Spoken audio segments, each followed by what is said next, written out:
ABC India Limited, a market leader in printing industry, is planning to diversify into defense equipment businesses that have recently been partially opened up by the government of India for private sector. In a meanwhile, the CEO of the company wants to get his company valued by a leading consultant as he is not satisfied with the current market price of his script. तो एक ABC company है, उसका जो CEO है वो अपनी company की जो मार्केट प्राइस है, उसकी शेयर की जो मार्केट प्राइस है उससे खुश नहीं है, और वो उसने एक कंसल्टेंट हायर किया है ताकि वो एक नई जो मार्केट प्राइस है उसकी कंपनी की एक्चुअल मार्केट प्राइस यानी थ्योरेटिकल मार्केट प्राइस उसको बता सके CEO की है क्या. He approached consultant with a request to take a valuation of his company with the following data for the year ended 2009. और जो अभी एक ईयर जो बीत गया है ना, 2009 जो बीत गया है प्रीवियस ईयर, उसका डाटा उसने बताया गया कि शेयर प्राइस अभी मार्केट में 66 से चल रही है. मेरे को शेयर प्राइस बहुत ही कम लग रही है, मुझे लग रहा है कि अंडर वैल्यूड हो, और आप दोबारा से कंपनी का हमारा वैल्यूएशन करो, आप हमें बताओ कि हमारे एक्चुअल में जो थ्योरेटिकल मार्केट प्राइस है वो है क्या. देखो एक्चुअल प्राइस तो ये है, अपने को थ्योरेटिकल मार्केट प्राइस पता करनी है.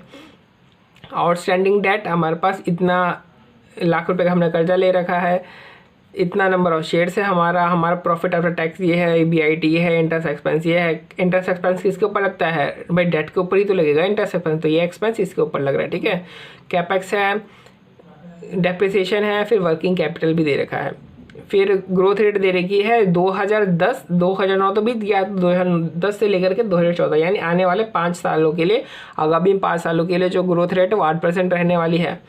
और जो उसके बाद की जो ग्रोथ रेट रहेगी यानी 2015 और उसके बाद की जो भी ग्रोथ रेट रहेगी वो 6% की रहेगी.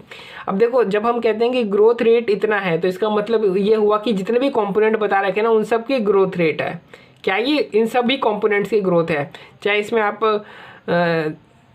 कैपिटल एक्सपेंडिचर ले लो, चाहे डेप्रिसिएशन ले लो, चाहे आप वर्किंग कैपिटल ले लो, चाहे EBIT ले लो, चाहे पैट ले लो, सबकी ग्रोथ रेट क्या है 8% की, सिवाय इंटरेस्ट एक्सपेंस की. देखो इंटरेस्ट एक्सपेंस किस में लगता है, इंटरेस्ट एक्सपेंस लगता है डेट पे. अब डेट थोड़ी ग्रो करेगा, डेट थोड़ी ग्रो करेगा, और जब डेट ग्रो नहीं करेगा तो इंटरेस्ट एक्सपेंस कैसे ग्रो कर लेगा, यानी सिवाय इंटरेस्ट एक्सपेंस को छोड़कर ये ग्रोथ रेट सब पे लगेगा.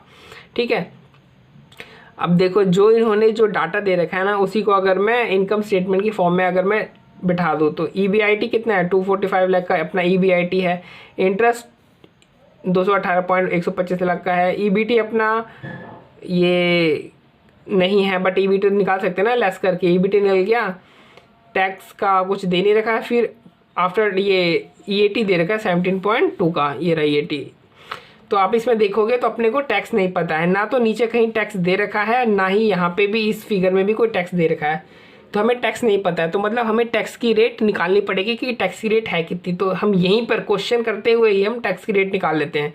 तो टैक्स की रेट क्या होगी, देखो टैक्स लगता है EBT के ऊपर टैक्स लगता है. ठीक है, इन दोनों का डिफरेंस कितना है 26.875 माइनस कर लो 17.2, जो भी डिफरेंस आएगा अभी देख लेते हैं कि कितना डिफरेंस आ रहा है. डिफरेंस आ रहा है अपना 9.675 लाख, 9.675. तो 9.675 डिवाइड बाई आप करो 26.875 इंटू 100 कर लो, तो आपका टैक्स कितना आ जाएगा 36% का आपका टैक्स रेट आ जाएगा. Tax rate at the rate 36%. ठीक है, ये आपका निकल गया, टैक्स रेट आपका निकल गया है. और आपको ये चीज़ पता चल गई कि जो ग्रोथ रेट है ये इंटरेस्ट एक्सपेंस में नहीं लगेगा. The capital expenditure is expected to be equally offset by depreciation in future and the debt is expected to decline by 30% in 2014.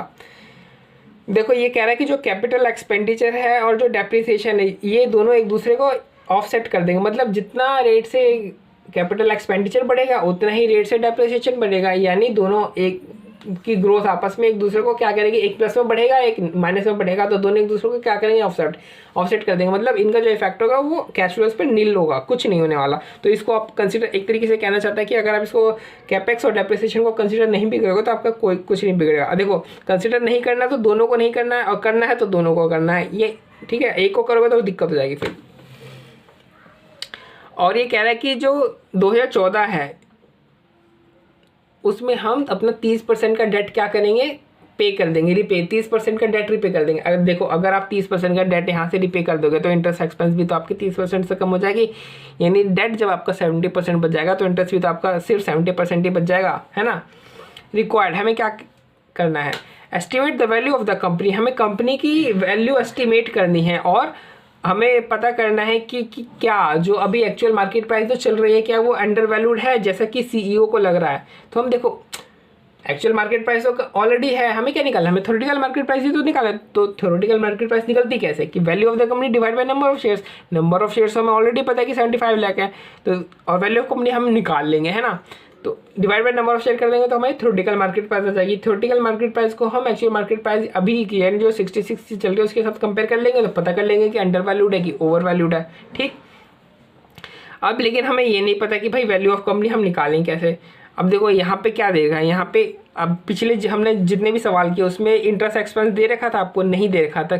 क्यों? क्योंकि हम अभी तक वैल्यू ऑफ द फर्म निकाल रहे थे, फर्म के बेस पे, फर्म वाला जो मेथड था कैश फ्लो का उसके बेस पे कंपनी की वैल्यू निकाल रहे थे। लेकिन यहाँ पे इंटरेस्ट दे रखा है, मतलब अपने को जो डेट पोर्शन है उसको वैल्यूएशन में इंक्लूड नहीं करना है। यानी हमें कौन सा मेथड फॉलो करना है, ये हमें इक्विटी कैश अप्रोच फॉलो करने के लिए बोल रहा है। कौन सा method? Equity cash approach follow करने के लिए बोल रहा है। तो चलो हम इक्विटी कैश अप्रोच ही फॉलो कर लेते हैं। तो जो भी चीज़ें हमें यहाँ पे बता रखी है हमें क्या करना है, सिर्फ इसको ग्रो करना है। 2014 तक हमें ग्रो करना 8% से इंटरेस्ट को छोड़ करके, और उसके बाद हमें 6% से ग्रो कर देना है। तो देखो ये रहा, मैंने यहाँ पे लिखा हुआ है प्रीवियस ईयर की फिगर सब मैंने यहाँ पे डाल दिया है, ठीक है। और टैक्स एट द रेट 36% है, ये हमने निकाल ही लिया है, यहाँ पे भी निकल गया टैक्स एट द रेट 36% का। तो 2009 में ये सारी फिगर थी। अब इसको आप कितने से इंक्रीज़ करना, 8% से आपने इंक्रीज़ करना। देखो तो ये 8% से इंक्रीज़ हो जाएगा 2014 तक।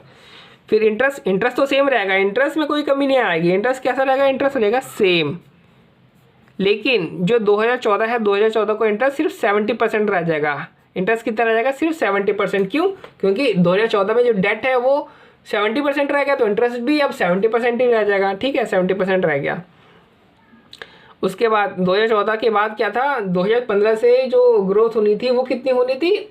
6% की, 8% के बजाय। अभी तक तो 8% होती है, अभी 6% ग्रोथ होगी, तो इसको 6% ग्रो कर दो, ठीक है। और इसको क्या करो, इंटरेस्ट तो सेम ही रहेगा भैया, इंटरेस्ट ग्रो थोड़ी करता है, तो इसको सेम रखो। लेकिन अभी इस पर ना ध्यान रखना, ये चीज़ ना सेम है, इस पर ध्यान रखना। अभी मैं बताऊंगा एक पॉइंट कि आईसीआई ने कहाँ पे गलती कर रखी है सॉल्यूशन में।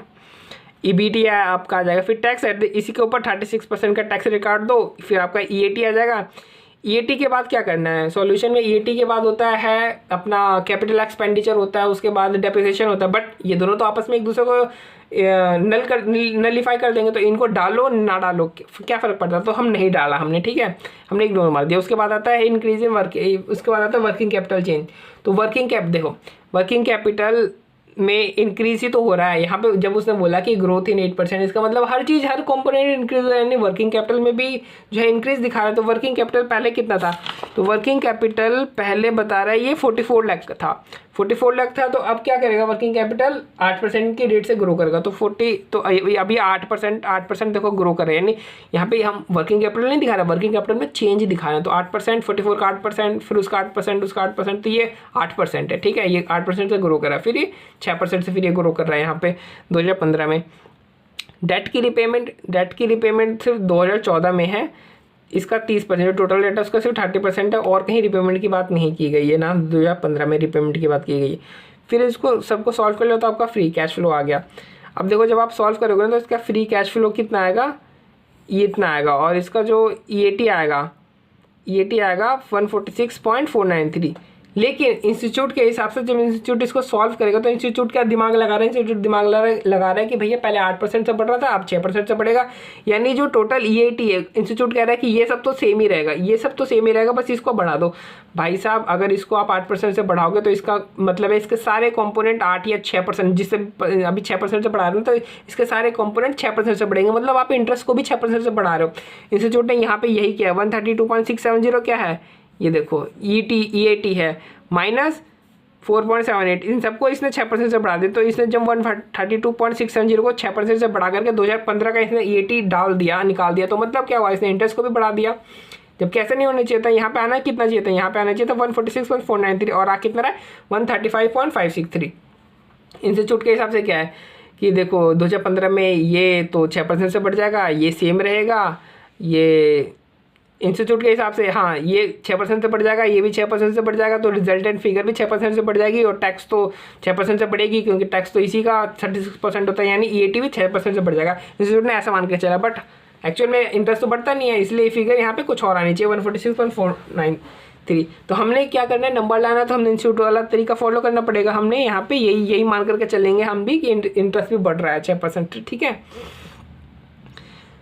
तो अब हमारी फ्री कैश फ्लो आ गई। अब फ्री कैश फ्लो को पीवी फैक्टर दे ही रखा है, पीवी फैक्टर से क्या करो, डिस्काउंट कर दो और इसकी टर्मिनल वैल्यू निकाल लो। इस पे खैर यहाँ पे क्या फिगर आनी चाहिए थी, यहाँ पे फिगर आनी चाहिए थी ये 135.563, क्या आनी चाहिए थी यहाँ पे 135.563 की फिगर आनी चाहिए थी इंस्टीट्यूट के हिसाब से। ये रहा, इसका टर्मिनल वैल्यू निकालो। तो टर्मिनल वैल्यू कैसे निकलता है, ये टर्मिनल वैल्यू का तो फॉर्मूला होता है ना। तो टर्मिनल वैल्यू निकल गई, अब क्या करो, टर्मिनल वैल्यू निकल गई तो इसको 0.4761 से इंटू कर दो। ये टर्मिनल वैल्यू कब निकली है, टर्मिनल वैल्यू 2014 पे निकली है, 2014 पे टर्मिनल वैल्यू निकली है ये। तो यहाँ पे टर्मिनल वैल्यू भी लिखो आप, जो भी निकली होगी वो टर्मिनल वैल्यू वो लिख देना, उसको फिर इंटू कर देना इससे, आपका आंसर 645.415 लाख आ जाएगा, ठीक है। अब टर्मिनल वैल्यू का प्रेजेंट वैल्यू आपने निकाल लिया और इन सभी फिगर्स का आपने प्रेजेंट वैल्यू निकाल लिया। तो इन सभी फिगर्स का जो प्रेजेंट वैल्यू निकला वो निकला 90, ये रहा 90.231 नेगेटिव में, क्या निकला, नेगेटिव में निकला। और टर्मिनल वैल्यू का आपने निकाला 645.415, इन दोनों को प्लस कर दो तो ये आपकी कंपनी की वैल्यू आ गई।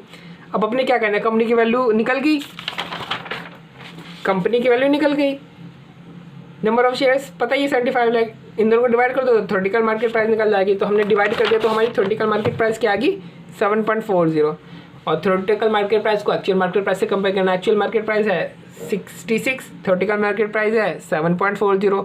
इसका मतलब क्या हुआ, इसका मतलब हुआ जो मार्केट प्राइस है वो ओवर वैल्यूड है, अंडर वैल्यूड नहीं है, ओवर वैल्यूड है, ठीक है। तो जो CEO है वो गलत सोच रहा है, वो सोच रहा है वो सोच रहा है अंडर वैल्यूड है अभी की जो मार्केट प्राइस है, बट नहीं, ये बहुत ही ओवर वैल्यूड है, बहुत ज़्यादा।